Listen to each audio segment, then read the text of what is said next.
Hello, welcome to this game. Here we'll have a look at a case where white got a very good advantage, a winning advantage, after the opening and in the middle game, but later he squandered it by going into a rook endgame, which wasn't completely clear, though even there white could have won, but it wasn't that easy to win anymore. So let's take a look. Started as a Cambridge Springs opening. White took, black took back. Queen c2, which is fine move. Bishop b4. Here white played rook c1, which is a mistake. This move doesn't particularly do anything because this point is defended already. White should just continue his development, castle kingside, and then these pieces will look quite strange. White will have a good Carlsbad structure. But bishop rook c1. Here one problem is that black can always take this pawn, even though it takes time to move around the queen, but it is a pawn after all. And even better, black can play this knight e4 move, attacking this bishop and taking the bishop, and now black will have the bishop pair advantage, and black should be a bit better. For example, after this black can even take this pawn, or here he can just castle, but taking the pawn is more critical. Okay, black took here, which doesn't really make sense, as black is not achieving anything by exchanging here. And white took back with the pawn. And okay, both sides are developing. In this structure, it's considered better for white after white takes back on c3, because now he has an extra central pawn, which he can use to undermine black's center with c4. And later he will have a big majority in the center, and also the b file for his rook. And he has very good development here. Bishop g4 is also a bit inaccurate, because now knight e5 comes with tempo, castles, c4, nice move, getting rid of this pawn and opening up the position. Black takes, he should keep the tension instead, okay, he takes. White improves the bishop, and now there is pressure on f7, white is doing well.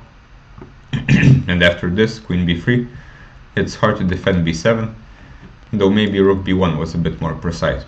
But okay, queen b3, b5, and the bishop simply goes to d3. And now this c6 pawn has been completely weakened by the move b5, and black will lose this pawn next move.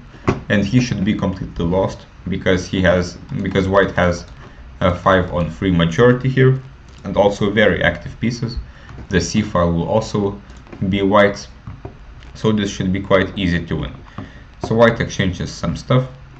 He gives this check, though a bit unnecessary. He can just take another pawn. Okay, now white is 2 pawns up. Black exchanges queens. So now we have the technical phase of the game. Basically, it's time to mop up and win the game. And as usual, we should still continue playing chess whenever we have a winning position. And here it's quite simple to find the best move. What's our worst piece? It's clearly this rook.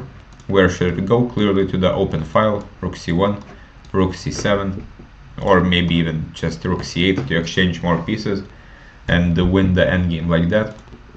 And it should be quite simple. Instead, white started moving around with his knight for some reason. Knight d5, then knight e7. These moves don't really achieve much. Now f3. Bishop c4, and now white's rook hasn't really been developed, and again white had the chance to develop it. For example, if here, then black got 1 pawn back, but here white should win easily with his big majority in the king side. If he has 5-on-3 pawns, it means he will eventually have 2 connected passed pawns, which will win any endgame. Again, white should think about how to activate his last piece, because even if you have 2 pawns up but you're not using a rook, you cannot win the game. Knight f5. But now there are some technical problems. After e4, black gets to ruin the structure for white, and now this majority has been broken.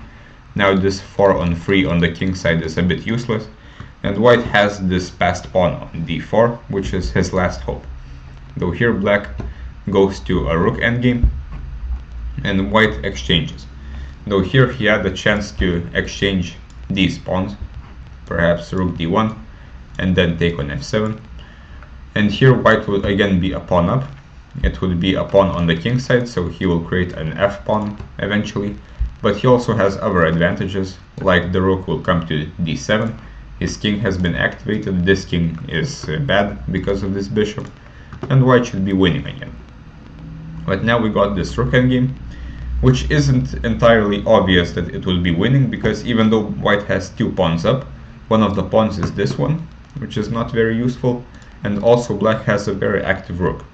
So white goes to d1 behind the passed pawn, which is a good idea. And after rook a2, he pushes the pawn.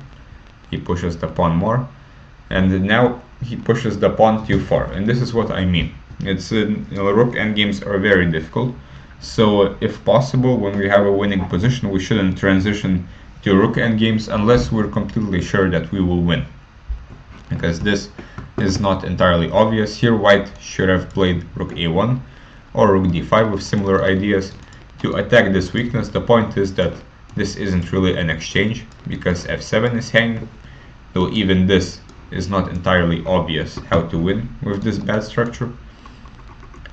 And the point is also rook a6, which is maybe more precise, defending from the side, attacking this pawn, and next white can bring his king, which this should be winning.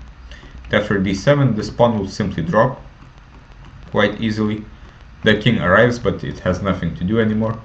And at this point it's black playing for a win, because even though the pawns are equal, black is basically a pawn up, because white can never create a passed pawn with this majority on the king side. So now a few moves pass. Black even got some advantage, though here he played f6 for some reason, allowing white to gain more space on the king side. Here black could try to win with king d6, the standard procedure, going to help his passed pawn and then using his rook as well. And this would be a very tough defense for white. It probably would be a draw with best play, but best play is never guaranteed. Though here it became a lot easier. White smartly put his rook behind the passed pawn, and now the draw is quite simple. White doesn't really have to do anything. If black's king goes somewhere, he can take this pawn, and this one will become too dangerous. So this ended up in a perpetual. So not very good endgame technique by white. He could have won a lot more easily from here by just improving his rook. There's no science behind this. There's no reason to walk around with the knight so much.